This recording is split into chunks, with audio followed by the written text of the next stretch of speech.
নতুন বছরেই কলকাতা পুলিশের আওতায় আসতে চলেছে ভাঙড়। জানুয়ারি প্রথম সপ্তাহে কলকাতা পুলিশের আওতায় আসছে ভাঙড়। মুখ্যমন্ত্রীর নির্দেশের পর যাবতীয় প্রক্রিয়া সম্পন্ন করেছে লালবাজার বলে জানা যাচ্ছে।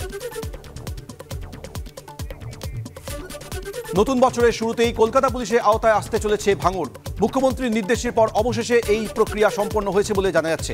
হিন্দল দে আমাদের প্রতিনিধি এই মুহূর্তে সরাসরি আছে। হিন্দল, বিস্তারিত জানাও।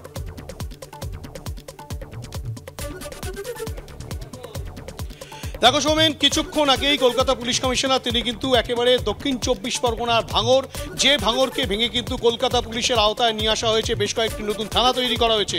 তোমাকে বলে রাখি, তোমাকে দেখাবো, ক্যামেরা পার্সন প্রীতমকে বলবো একবার সেই ছবিটা দেখাতে। ভিতরে কিন্তু কলকাতা পুলিশ কমিশনার তিনি এসেছেন। তোমাকে বলে রাখি, এই যে ভাঙড় থানা, সেই ভাঙড় থানাকে ভেঙে কিন্তু যেমন দুটো থানা তৈরি করা হয়েছে, ভাঙড় থানা এবং চন্দনেশ্বর থানা, পাশাপাশি আমরা রয়েছি কাশীপুর থানায়। সেই কাশীপুর থানা কিন্তু ভেঙে দুটো থানা তৈরি করা হচ্ছে, একটু উত্তর কাশীপুর এবং অপরটি পোলেরহাট। এবং বলে রাখা দরকার, যেহেতু কলকাতা পুলিশে ইতিমধ্যেই কাশীপুর থানা রয়েছে, নর্থ কলকাতায় স্বাভাবিকভাবেই কিন্তু উত্তর কাশীপুর থানা নতুন তৈরি করা হয়েছে। সেই উত্তর কাশীপুর থানাও কিন্তু কলকাতা পুলিশ কমিশনার তিনি কিন্তু সরেজমিনে খতিয়ে দেখার জন্য, যে আগের যে কাশীপুর থানা ছিল বারুইপুর পুলিশ জেলার আওতাধীন, সেই কাশীপুর থানায় সেখানকার আধিকারিকদের সঙ্গে এবং কলকাতা পুলিশের উচ্চপদস্থ পুলিশ কর্তাদের সঙ্গে সেখানে কিন্তু আলোচনা চলছে। তোমাকে দেখাই, তুমি দেখতে পাচ্ছ কলকাতা পুলিশের কর্মীরা যেমন রয়েছেন, বারুইপুর পুলিশ জেলার পুলিশ কর্মীরা তারাও রয়েছেন, পুলিশের উচ্চপদস্থ কর্তারা তারা রয়েছেন, সিআই ভাঙড় রয়েছেন, প্রত্যেকেই কিন্তু এখানে রয়েছেন। এবং এখানে মোট 4টি থানা এই বছর শুরুতেই কিন্তু, নতুন বছরে কিন্তু নতুন 4টি থানা কলকাতা পুলিশের আওতায় আসছে।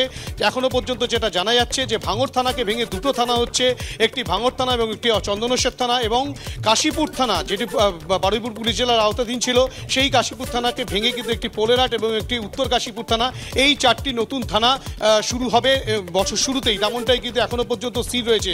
ক্যামেরা পার্সন প্রীতমকে বলবো একবার ছবিটা দেখাতে। ঠিক কাশীপুর থানা যেখানে রয়েছে, ঠিক তার পাশেই কিন্তু নতুন একটি ভবন তৈরি করা হয়েছে, যেই ভবনও কিন্তু কলকাতা পুলিশ কমিশনার তিনি কিন্তু একবারে পরিদর্শন করবেন। এটাই সেই উত্তর কাশীপুর থানা। এই উত্তর কাশীপুর থানা কিন্তু কলকাতা পুলিশের আওতাধীন হচ্ছে, এবং সেখান থেকে বেশ কয়েক কিলোমিটার দূরে গেলেই পোলেরহাট থানা রয়েছে, সেখানে কিন্তু সেটাও কিন্তু একেবারে কলকাতা পুলিশের আওতাধীন থাকবে। স্বাভাবিক, তোমাকে বলে রাখি যে এই পঞ্চায়েত নির্বাচনের দিন ঘোষণার শুরু থেকেই ভাঙড় কিন্তু দফায় দফায় উত্তপ্ত হয়েছে। একের পর এক খুনের ঘটনা, বোমাবাজির ঘটনা, গুলি চালনার ঘটনা ঘটেছে, এবং যেভাবে উত্তেজনা ছড়িয়েছিল, একের পর এক তৃণমূল কংগ্রেস কর্মী খুন, আইএসএফ কর্মী খুন, এবং বাড়িতে আগুন লাগানো, ভাঙচুর চালানো, গুলি চালানোর ঘটনা, একের পর এক ঘটনা যেভাবে ঘটেছে, তার পরবর্তী ক্ষেত্রে কিন্তু একেবারে আলিপুর বডিগার্ড লাইন্সে মুখ্যমন্ত্রী মমতা বন্দ্যোপাধ্যায় তিনি কিন্তু কলকাতা পুলিশ কমিশনারকে একেবারে পুলিশের যখন একটি অনুষ্ঠানে গিয়েছিলেন, সেখানে তিনি বলেছিলেন যে ভাঙড়কে কলকাতা পুলিশের আওতাধীন করা যায় কিনা, এবং সেই প্রস্তাব দেওয়ার পর থেকে কিন্তু সেই প্রস্তুতি শুরু হয়। অবশেষে কিন্তু আগামী বছর, অর্থাৎ বছর শুরুর সময় থেকেই কিন্তু কলকাতা পুলিশের নতুন 4টি থানা শুরু হবে। তার সরজমিনে খতিয়ে দেখার জন্যই কলকাতা পুলিশ কমিশনার তিনি এসছেন।